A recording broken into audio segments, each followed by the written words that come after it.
A single clause in the new United States-Mexico-Canada agreement triggered a tidal wave.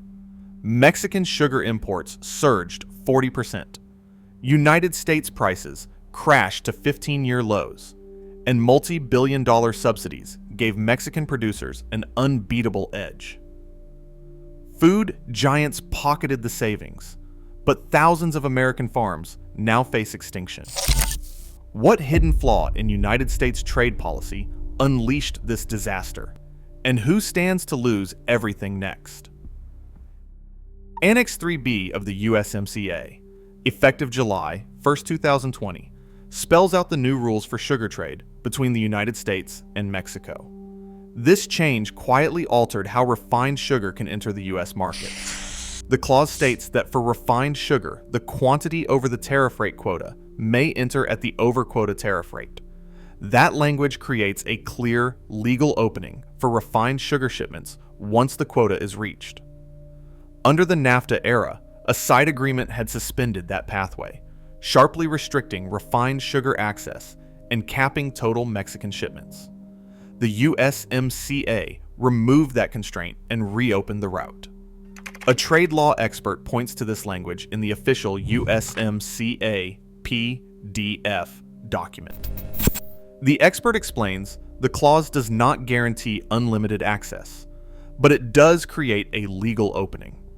Once Mexico fills its duty-free quota, any additional refined sugar can enter the United States if importers pay the over-quota tariff, currently set at 66 cents per kilogram. That is a significant difference from the NAFTA era, when over-quota refined sugar was effectively blocked. The clause's inclusion means Mexican exporters and United States importers have an explicit legal path for refined sugar shipments beyond the quota.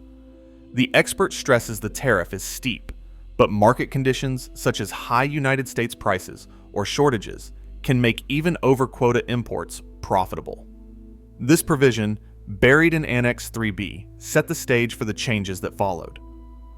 Official United States government sources confirm the clause has been active since July 1, 2020, reshaping the legal landscape for sugar imports. Mexican sugar shipments to the United States have surged since the USMCA took effect. Customs data shows a 40% jump in imports, with 2024 volumes reaching 1.5 million metric tons, levels not seen in over a decade. As these shipments flooded the market, prices for sugar produced in the United States collapsed. In some regions, wholesale prices dropped to their lowest point in 15 years, falling 15 to 20% below traditional domestic rates. The driving force behind this price drop is not just volume, it is cost. Mexican mills benefit from a powerful advantage: billions in government support. While the precise number is debated, industry estimates put annual Mexican sugar subsidies between $500 million and $1 billion. These funds flow through direct payments, energy discounts, and export incentives, allowing Mexican producers to sell at prices United States farmers simply cannot match. The result is a lopsided playing field. American sugar enters the market at a higher cost, while Mexican sugar, propped up by subsidies, sets the new price floor. Food manufacturers and candy companies have seized the opportunity. Lobbying records show Mars, Hershey, and Coca-Cola pushing for even more open access, claiming that cheaper sugar saves their industry hundreds of millions of dollars. 2024 alone saw lower import prices save food processors an estimated $200 million. But while corporate profits rise, the economic pain lands squarely on domestic producers, who watch their market share shrink with every new shipment. The numbers tell a clear story. The USMCA sugar provisions have delivered a windfall to large food companies and left American farmers exposed to a wave of subsidized competition. In Bay City, Michigan, the spring of 2025 arrives with a silence that unsettles the entire community. For generations, families here have counted on the sugar beet crop, the lifeblood of local farms, and the backbone of small towns like Croswell and Sibiwang.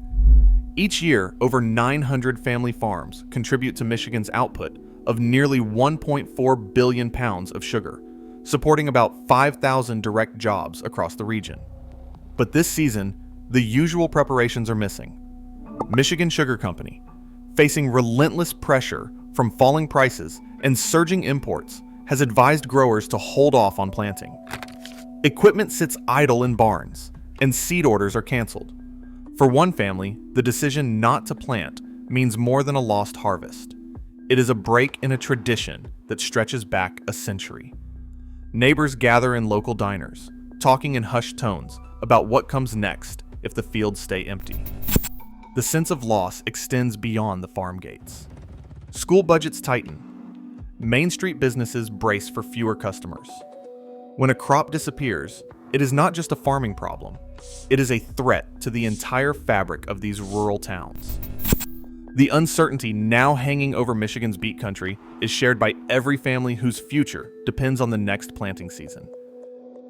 In the cane fields south of Lake Okeechobee, a Florida family faces a decision that once seemed unthinkable. For 3 generations, their livelihood has depended on the annual harvest. But now, with prices dragged down by surging imports and mounting costs, they prepare to leave acres uncut. Their story is echoed across the Everglades, where Florida's cane output has fallen by more than 10% since 2020, and growers weigh the risk of planting against the certainty of shrinking returns. The pressure extends far beyond Florida. In Louisiana, mill operators report running at just over 60% capacity, with some fields abandoned after flooding and price drops. Texas cane production in the Rio Grande Valley has slipped by a quarter in 5 years, squeezed by drought and competition. Imperial Sugar shut its Savannah, Georgia refinery in 2023, a closure that erased a century-old link in the supply chain. Industry giants like American Crystal Sugar in Minnesota and Amalgamated Sugar in Idaho warn of possible cuts and layoffs as margins evaporate. Once a mill closes, the capital required to restart operations is out of reach for most communities. Each closure is more than a business failure.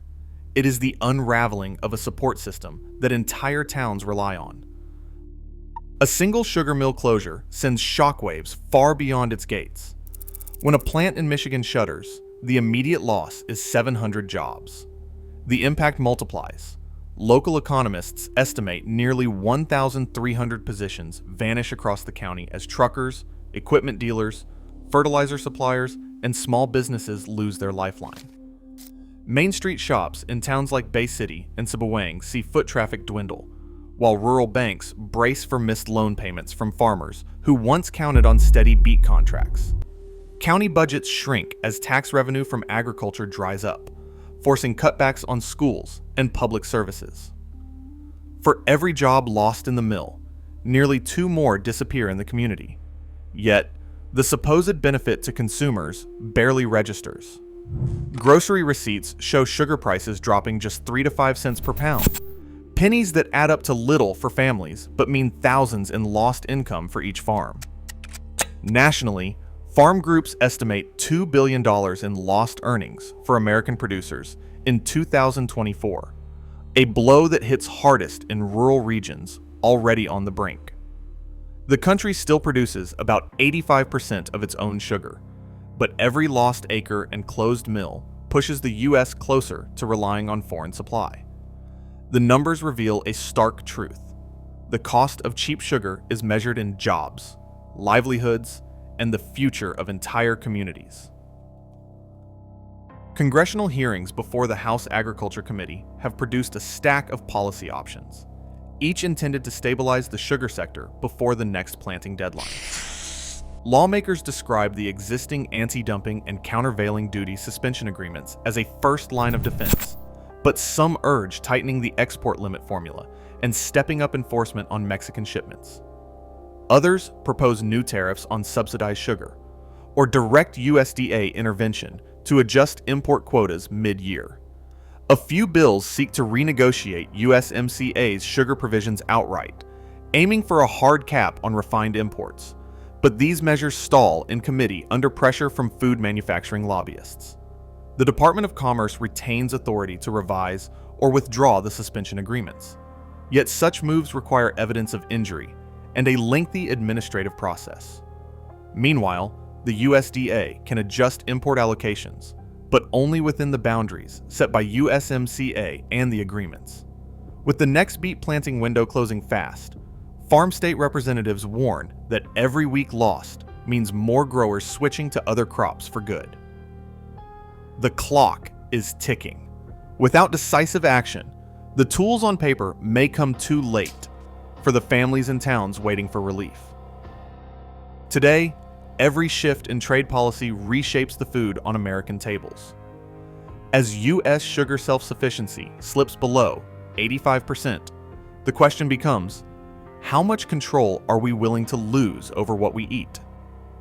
The real cost isn't measured in cents. It's measured in sovereignty.